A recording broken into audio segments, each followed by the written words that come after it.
আমি ভাবিলোঁ যে কবি সাহিত্যিকসকলক এটা আমি প্লেটফৰ্ম দিবলৈ আমি সাজু হ'লোঁ। আমাৰ মিটিং যেতিয়া হৈছিলে তেতিয়া আমাক আচলতে বৰসাহিত্যসভাৰ পৰা কৈছিলে যে আমি যদি কিবা এটা আমি কৰিব পাৰিলোহেঁতেন খুব ভাল পালোহেঁতেন। আৰু সেই মৰ্মে আমি ডিচিশ্যন ল'লোঁ যে আগদিনাখন আমি কবি সন্মিলন কৰিম বহুবাকী। আৰু ইয়াতে খুব সুন্দৰ মানে আপোনালোকে দেখিছে ইয়াতে বড়ো ভাষা, তিৱা ভাষা, অসমীয়া, বেংগলী, হিন্দী, নেপালী প্ৰত্যেকটো ভাষাতেই ইয়াতে বহুখিনি কবি আজি তেওঁলোকৰ কবিতা পাঠ কৰিছে।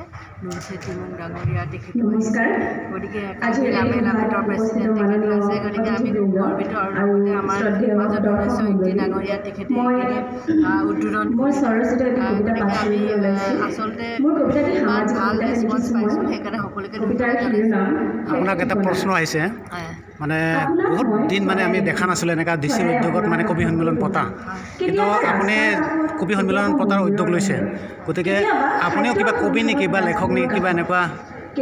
মানে হ'বলৈ মন আছে, কিন্তু ইমান টেলেণ্টেই নাই কবি হ'বলৈ। আৰু আমি 15 আগষ্টত আমি কৰিছিলোঁ নৃত্য গীত। গতিকে আচলতে আমাৰ স্বাধীনতা আন্দোলনৰ চাই এটা সমান্তৰাল এটা আমাৰ কালচাৰেল ৰিভলিউশ্যন যিটো হৈছিলে স্বাধীনতা লগ লাগি, তেনেকৈ গান, নাটক আৰু কবিতা সেইখিনিয়ে মানুহখিনি বহুত উদ্বুদ্ধ কৰিছিলে।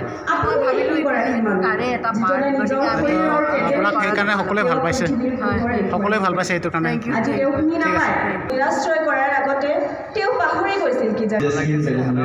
আন্তৰিক শুভেচ্ছা জ্ঞাপন কৰিছোঁ।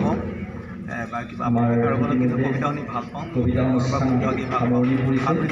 আমাৰ মাজত উপস্থিত আছে ডিফুৰ এগৰাকী বিশিষ্ট কবি, কাৰ্বি আংলং জিলা কবি সন্মিলনৰ উপসভাপতি